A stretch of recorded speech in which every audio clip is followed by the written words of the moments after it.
Right, new video.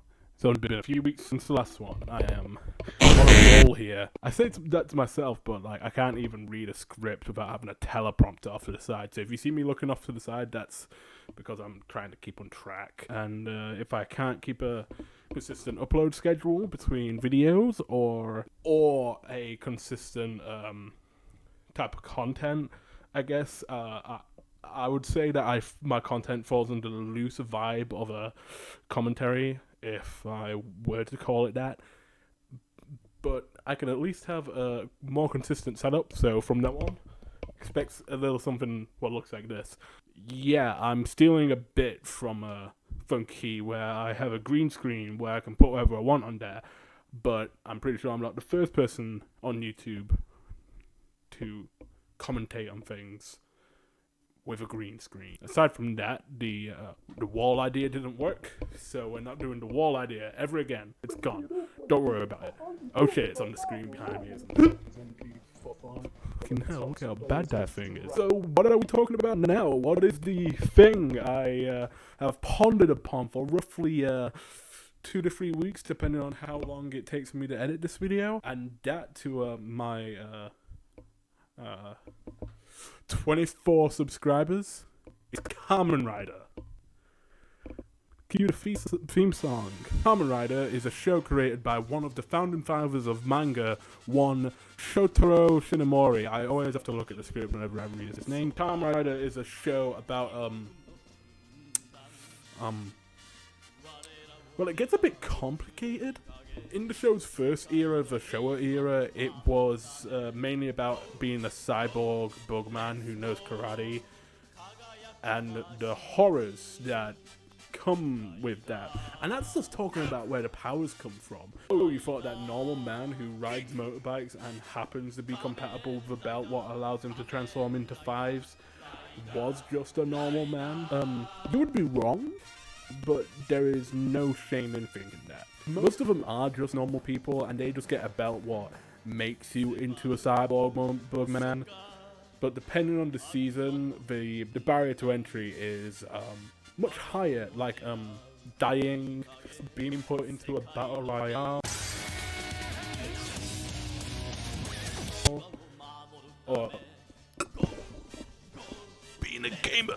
Fuck all that complex shit. If I wanted to get someone into Karmen Rider, I'd want it to be smooth and easy to understand, and without all of that complexity what comes from the later seasons. In fact, I'm going to lead you through a 3-episode shot at the most accessible series, that being the original Karmen Rider. I did think about doing a shitty henshin sequence to transition into talking about the show, but I realized that if this is the first video you're watching on Karmen Rider, you kinda need to know what a henshin is. One of the main things Karmen Rider is famous for is that our heroes transform into suits of armor by using their belts, striking a pose, and just as they transform, they yell henshin, and it's super cool and super rad, and it wasn't in the original show. Yeah, on the Karmen Rider iceberg, if the tip of the iceberg was knowing what Karmen Rider was, right below that would be that originally they didn't say henshin, which means transform in Japanese, by the way. And of course, this wouldn't be a Karmen Rider video without mentioning that we didn't get our first henshin until roughly episode 14. And why, you ask? And I'll get to it, but if I don't talking about Karmen Rider soon, I'm like, hey, don't you click off the video. Don't you click off the video. Don't you watch Family Guy Funny Moments. I'm going to talk about Karmen Rider now. Hey, you're back. Good.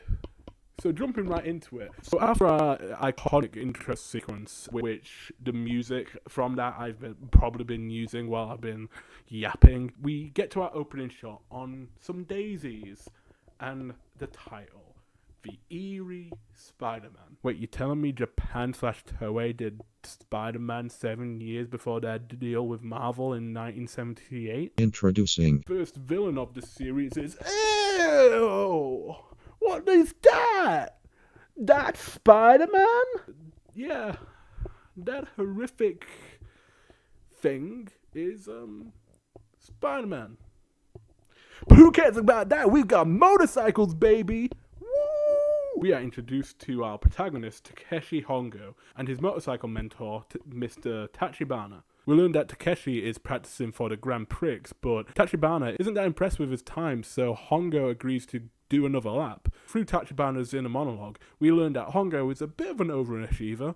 Not only is he a first-rate rider, he's also the leading scientist at his uni's biochem lab. I get it, this is world building, but what is his hobby?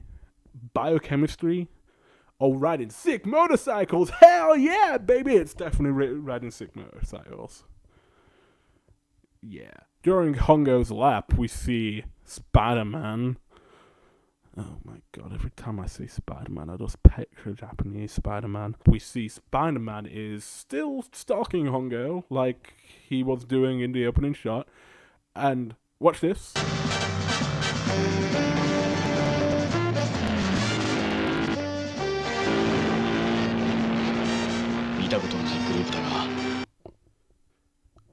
Takeshi, they spawned out of nowhere. And that goes unexplained. Moving on, assuming that this is a challenge, Tak rides onward, but no! They were leading him into a trap, as now they've got him blocked at both ends. What is Takeshi to do? Okay, they're back to Takeshi. God damn it, Takeshi, you had an out! Of course, it's another trap. If you call this like net a trap. And now he's being approached by women in fishnets and leotards, I'm guessing, who are now laughing at him. I mean, I would too, look at this guy. But enough of that, now it's time for creepy surgeon staring at Takeshi and narrated exposition. The footnotes of that narration is that there's this organization, what you and Hongo just learned about, and their name is Shocker. And they brought him here for some reason. I mean, I don't know, that's what he said. To their secret base in Japan to modify him, as that's what they plan to do to all humans in order to take over the world. But because of Hongo's special skills, riding motorcycles, he was picked on purpose to be a special cyborg power super soldier of some kind. Hongo thinks they're full of shit, so they shock him to death. The end.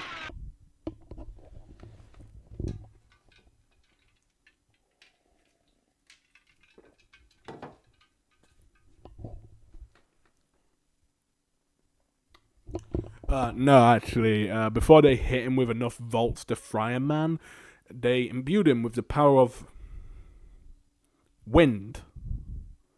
I mean, that's what it says on the script. Thanks to wind and his cyborg mods, he lived through that painful experience, but don't worry, this is because they haven't finished modifying his mind yet. And after that, he'll feel no pain, or pity, or remorse. He's just evil, pure evil, and he will have no free will as an evil pawn of Shocker. Lucky for Hongo, the generator fails, and so they leave him unguarded. Right? So with the help of cyborg wind strength, he breaks free of his binds and... Wait a minute. But who broke the generators? Oh, it's Midorikawa. Who else could have done that? I mean, I guess Tachibana, as we were introduced to him before this happened. But I guess he's off training some second-rate rider. So after jumping through the ceiling, Hongo and Midorikawa ride off. They promptly get jumped by Spider-Man and his laughing women in fishnets. I feel like someone insisted on their appearance in this show, but not too hard because they don't show up again after this. I haven't finished the series, so I might be wrong. Karmen Rider fans, correct me if I'm wrong on that.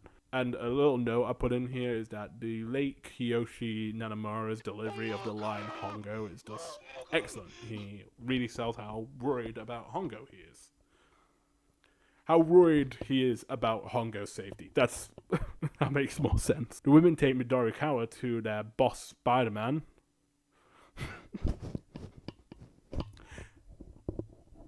Who wants to kill him, because all who betray Shocker must die. And that includes Midorikawa's daughter, Ruriko. And that's all this brave man is worried about right now. That his daughter's life is potentially in danger. And I hope that was mentioned in the contract, but what do I know? But right at the last moment, who comes to save him? But Karmen Rider, hell yeah, he's at the top of that hill for some reason. But hell yeah, the first fight of the series, and ouch, that stunt fall could have broken that guy's ankle. Hope that's not a common theme of this show. But as fast as this fight is, it really sells Hongo's power level right now. And who, when he's transformed, I'll be calling Ichigo from now on, because in the future of the series, that's what he's referred to by other Karmen Riders. And the first Karmen Rider, Takeshi Hongo, is a bit of a mouthful. But he full-on throws Spider-Man and one of his mooks down a hill with just one arm. And after making a small opening by pushing all of the mooks out of his way, Ichigo and Midorikawa make their escape. And after a small ad break, we cut to it's Jihoku Uni. And this is confirmed to be Ruriko, who's talking to their friend about their suspicions of being watched, and her friend calls her a weirdo, because who on earth would be watching her? Oh shit, there's somebody stalking her. And what a surprise, they work for Spider-Man, who tells them exactly where to attack Ruriko. Wow, Hiromi, maybe you should believe your friends when they think they're being stalked instead of calling her a weirdo. Hell, it doesn't take long for clear evidence to prove Ruriko right. And this is going to be really dark if it wasn't for Tachibana. Hey, look, he's back, and fucking handsome and suave as ever. Oh man. Look at that suave. Just fucking takes off his glasses like fucking you ladies in danger or some shit. Who, by the way, this is edited, you'd think he just ran over those men. But no, after the ladies tell Tachibana that they were scared of a gang of men, Tachibana questions what men they're on about, because he doesn't see anyone. Tachibana, concerned these girls are just teasing this old ass man, even knowing that they were clearly scared of something before he pulled up. But the men are gone. But does Shocker possess teleportation capabilities? This isn't the first time something like this has happened. The rider's in the first scene, second if you count Hongo, considering he has Shocker tech inside of him. Before the fight scene, he falls down a hill, then appears at the top of a different hill, transformed into Karmen Rider, and now these men in suits. Keep that in mind. If this is true, I do not know how they haven't achieved world domination with teleportation. Oh, right, they're Nazis. Those fuckers are dumb as shit. Pulling up at the Cafe Amigo, Tachibana and Ruriko get attacked. But this isn't Ruriko. That means the one in the car is Ruriko! And she's on her way to a secret location, what was written on a note by Tachibana. And she's reading it out loud so both us, the audience, and that spider drone can hear it. Oh no! At the not-so-secret warehouse, Midorikawa starts questioning if betraying Shocker was the right thing to do, putting Ruriko in danger and all. And he's just one man. Even if he testifies against them, he's just a normal man. We're just ordinary men. But Hongo reassures him by saying that I will fight to liberate humanity. A great moment recognizing the weight that is now on their shoulders. But all they have right now is just faith in that good will make it out on top. Of course, that's cut short by Spider-Man putting that Shocker teleportation to good use, as he got there just before Ruriko made it there. With this tension looming, we see Hongo coming to terms with that he's not an ordinary man anymore, as the basic task of washing his hands is made difficult in that he doesn't know how to control his own strength.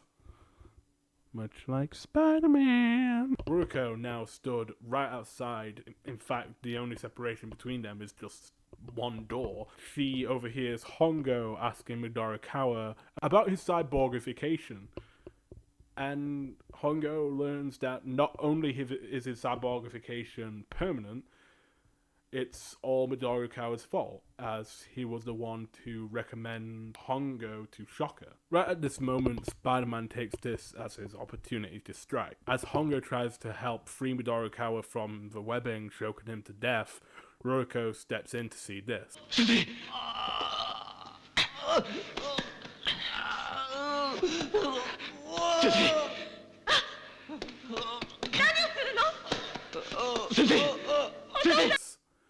After overhearing their argument, Ruriko understandably believes that Hongo is trying to kill her father right now, and then Spider-Man finishes him off with a dart, where he fires out of his mouth.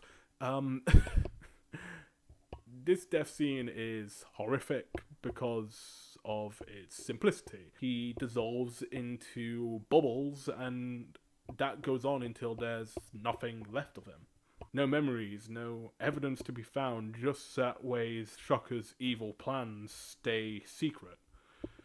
And now all that's left is Ruriko. Horrified and in shock, Ruriko is not listening to Hongo's pleas that he is not responsible for this death, and then she is captured by Spider-Man. As Spider-Man jumps on top of a truck to make his escape with Ruriko apprehended, Hongo is fast in chasing him down on his motorcycle.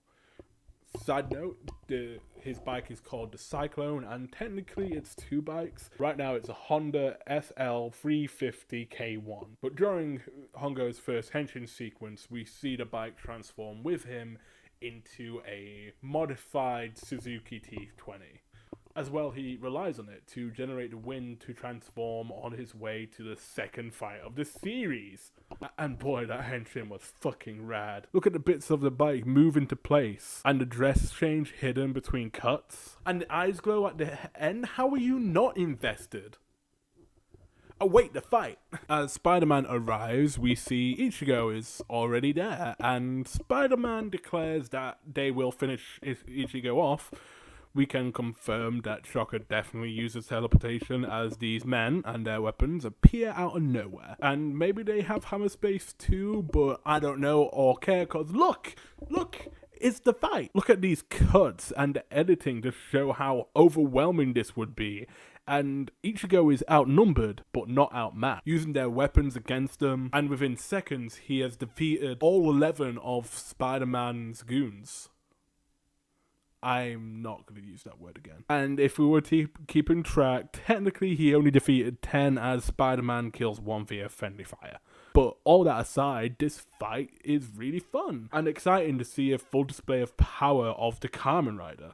Before we finish this fight, it should be clear that the people of this world are lucky that Karmen Rider is on their side, because that's another theme what develops throughout the show. Hongo is using a weapon made by evil to crush evil, all in the name of Karmen Rider. But wait, we still need to end this fight. If you've been paying attention, the way this 1-on-1 goes, it shouldn't be surprising. Hongo dominates Spider-Man, who up to now relied on hit-and-run tactics with the help of grunts and stealth on his side. Without that, he only gets one good hit in before trying to flee. And what takes Spider-Man a rope, by the looks of it, in order to scale a wall, Ichigo just jumps it and doesn't let Spider-Man go no matter how hard he tries to get past him, which is just hilarious to watch.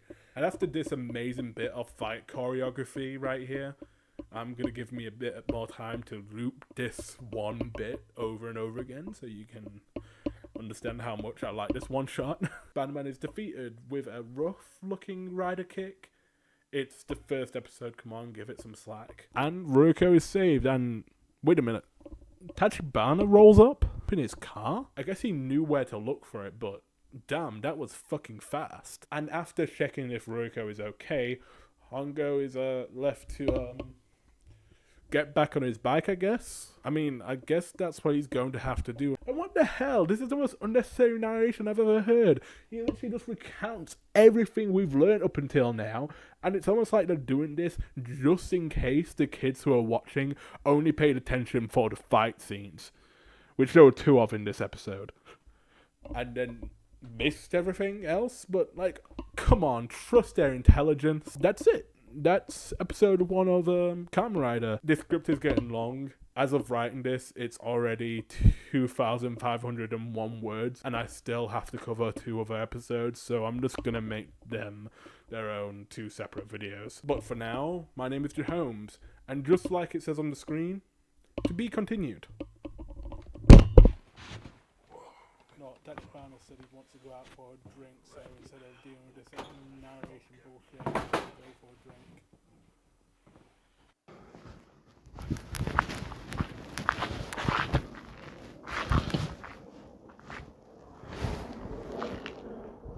Oh, they fucking left me.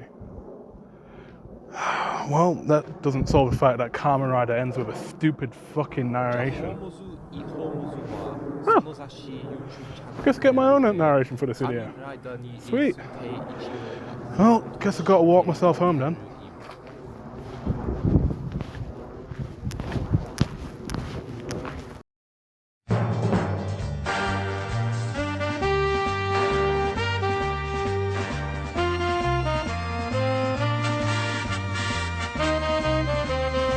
ホームズ・イ・ホームズはその雑誌 YouTube チャンネルで仮面ライダーにして一のワンとして語る彼を理解しサポートしてくれていたパトノム日本のテレビの宿舎やゆつのパトノムで猫を収集すあるどては人部の気分は自分のモデルと信じている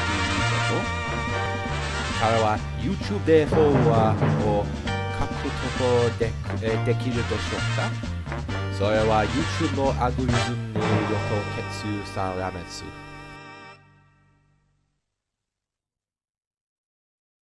Hello, Mr. Tachibana.